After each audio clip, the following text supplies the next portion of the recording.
ನಮ್ಮ ಹೆಸರು ಬಸವಣ್ಣ ಅಂತೇಳಿ. ನಾನು ಒಂದು ಮಂಡಳಿಯಲ್ಲಿ ಹಿರಿಯ ರೈತನಾಗಿ ಆರಂಭ ಮಾಡ್ಕೊಂಡು ಬೇಸಾಯ ಮಾಡ್ಕೊಂಡಿರ್ತಕ್ಕಂಥದ್ದು ಸುಮಾರು ನಮ್ಮ ಭಾಗಕ್ಕೆ ಗೊತ್ತಿರೋದು. ನನಗೆ 6 ಎಕರೆ ಭೂಮಿ ಇದೆ.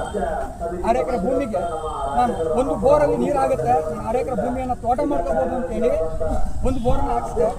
ಸರಿ, ಅದರಲ್ಲಿ ಫೈಲ್ ಆಯಿತು. ಇದು ನಾವು ತೋಟಕ್ಕೇನು ನಮ್ಮ ತೋಟ ಆಗಕ್ಕಾಗಲ್ಲ ಸ್ಥಿತಿ ಇಲ್ಲ ಇದು. ಸರಿನಾ, ಹಾಗಾಗಿ ನಾನು ಇನ್ನೂ ಒಂದು ಬೋರ್ ಹಾಕ್ಸೋ ಅಂತೇಳಿ 2 ಬೋರ್ ಹಾಕ್ಸಿದೆ. ನೀರು ಆಗಲಿಲ್ಲ.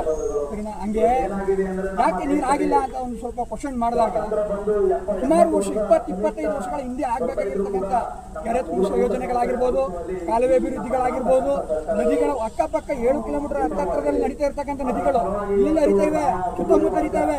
ಇದನ್ನ ನಮ್ಮ ಅಧಿಕಾರಿಗಳು ರಾಜಕಾರಣಿಗಳು ಗಮನಿಸುತ್ತೆ, ಒತ್ತು ಕೊಡದೆ ಇದಕ್ಕೆ ಸರಿನಾ ಅವರ ಬೆಳೆಯನ್ನು ಬೇಯಿಸ್ಕೊಳ್ತಕ್ಕಂಥ ಒಂದು ನಿಟ್ಟಿನಲ್ಲಿ ಅಧಿಕಾರಿಗಳಾಗಿರ್ಬೋದು ರಾಜಕಾರಣಿಗಳಾಗಿರ್ಬೋದು ನಿಂತಿದ್ದಾರೆ. ಸರಿನಾ, 13 ಬೋರ್ ಹಾಕ್ಸಿದ್ದೀನಿ. 13 ಬೋರ್ ಹಾಕ್ಸಿದ್ದೀನಿ. ಎಲ್ಲ 1000 ಅಡಿಗಳ ಮೇಲೆ, 1 ಅಡಿ 2 ಅಡಿ ಎಲ್ಲ 1000 ಅಡಿಗಳ ಮೇಲೆ ನಾನು ತೋಟದಲ್ಲಿ 6 ಎಕರೆಗೆ ಬೋರ್ ಹಾಕ್ಸಿದ್ದೀನಿ. ಒಂದಲ್ಲೂ ನೀರಿಲ್ಲ, ಎಲ್ಲ ಡ್ರೈ ಲ್ಯಾಂಡ್ ಆಗಿದೆ. ಸುತ್ತಮುತ್ತ ಹೊಳೆಗಳು ಹರಿತಾ ಇದ್ರು ಕೂಡ ನೀರಾವರಿ ಯೋಜನೆಗಳಿಗೆ ಸೂಕ್ತ ನಮ್ಮ ಅನೂರು ವಿಧಾನಸಭಾ ಕ್ಷೇತ್ರದಲ್ಲಿ 1,30,000 ಎಕರೆ ಭೂ ವಿಸ್ತೀರ್ಣದಲ್ಲಿ 125,000 ಎಕರೆಗೆ ನೀರಾವರಿ ಯೋಜನೆಗಳಿಗೆ ಅನುಕೂಲತೆ ಇರ್ತಕ್ಕಂಥದ್ದು. ಆದರೂ ಕೂಡ ಇಲ್ಲಿ ಚಾನಲ್ಗಳಾಗಿರ್ಬೋದು, ಕೆರೆಗಳು ತುಂಬಿಸ್ತಕ್ಕಂಥ ಯೋಜನೆಗಳಾಗಿರ್ಬೋದು ಇನ್ನೂ ಕೂಡ ಜಾರಿ ಆಗಿಲ್ಲ.